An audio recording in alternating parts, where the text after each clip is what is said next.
অনুরাগের ছোঁয়ার আজকের পর্বে দেখা যায় কোর্টের বাইরে বেরিয়ে সোনা সমানে দীপার দিকে আঙুল তোলে। সোনা এটাই বলে যে দীপার জন্যই আজ তার জীবনটা শেষ হয়ে গেছে। আজ সোনা ভালো থাকতে পারতো, কিন্তু দীপার কারণেই সবটা হয়েছে। সোনা এইভাবে সকলের সামনে দীপাকে অপমান করলে রূপা রেগে যায়। রূপা রেগে গেলে তখনই রূপাকেও কথা শোনাতে ছাড়ে না সোনা। রূপাকে বলে, দিব্যি তো তুমি তোমার মতো ভালোই আছো, আমিই তো যত খারাপ আছি। আর আমার এই অবস্থার জন্য এই মহিলাটি দায়ী। এই মহিলার জন্য আমি গায়ের রংটাও এমন পেয়েছি। আজ আমি গায়ের রংটা এমন পেয়েছি বলে সবকিছু থেকে পিছিয়ে আছি।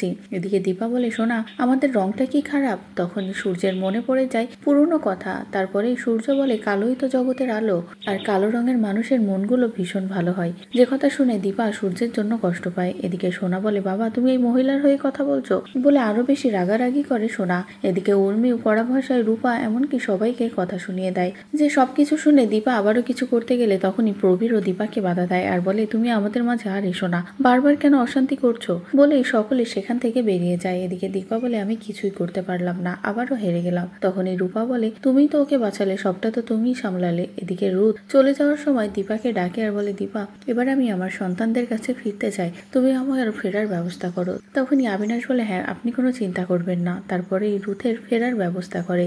অন্যদিকে সূর্যরা যখনই বাড়িতে ফিরতে যাবে তখনই সূর্যের কিছু অতীতের কথা মনে পড়তে থাকলে তখনই আবারও উর্মি সূর্যের হাতে ডায়েরিটা ধরিয়ে দেয়। যেটা দেখা মাত্রই তো সূর্য আবারও অসুস্থ হয়ে পড়ে। আর এই বিষয়টা খেয়াল করে দীপ। দীপ বলে, এই ডায়েরিটাতে কি আছে যে যা এটা দেখার পরে বারবার অসুস্থ হয়ে পড়ে? আমি তো কিছুই বুঝতে পারছি না। এদিকে সকলে সেনগুপ্ত বাড়িতে ফিরলে দীপা সেখানে যায় আর বলে, লাবণ্য কোথায় আছে আমাকে বলে দিলে আমি চলে যাব।